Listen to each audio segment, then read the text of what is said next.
প্রায় ৮ বছর পর আয়না ঘর থেকে মুক্তি পেয়েছেন প্রয়াত জামায়াত নেতা মীর কাশেম আলীর ছেলে ব্যারিস্টার আহমদ বিন কাশেম আরমান ও অধ্যাপক গোলাম আজমের ছেলে অবসরপ্রাপ্ত ব্রিগেডিয়ার জেনারেল আব্দুল্লাহিল আমান আল আজমি। সকালে জামায়াতের পক্ষ থেকে আরটিভিকে বিষয়টি নিশ্চিত করা হয়েছে। এর আগে ২০১৬ সালের ৯ আগস্ট মীর জন্য আমরা কোনোদিনও আমরা কিয়ামত পর্যন্ত এই নবীর উম্মত আমরা সোয়াত থাকমু আর ওই আবাবিল আইসা ইসরায়েল ধ্বংস করে দিবে, এটা হবে না। না না, হাসির কথা না, এটা জিগাইন কোনো আলেম, কথা বুঝেন নাই আমনে।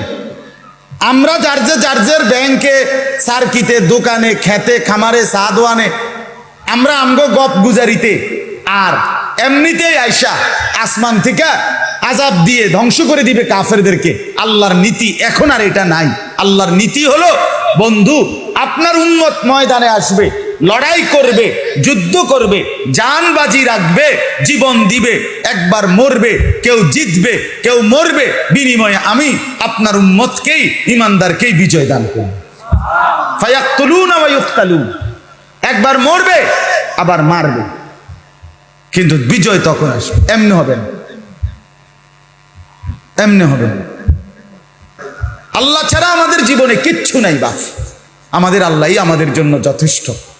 আমাদের নামাজ, আমাদের সেজদা, আমাদের রোজা, আমাদের জিকির, আমাদের আল্লাহর কোরআন তিলাওয়াত, আমাদের দিন শেখা, আমাদের দিন নিয়ে পড়ে থাকা।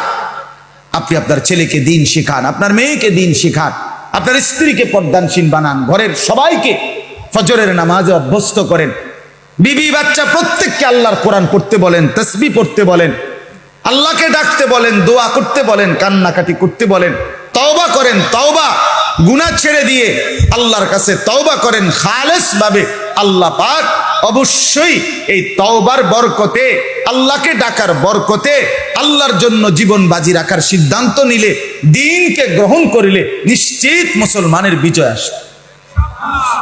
আখিরাত সুন্দর হবে, দুনিয়াও নিরাপদ হবে। নাহলে আগামী দিনে আমরা অনিরাপদ।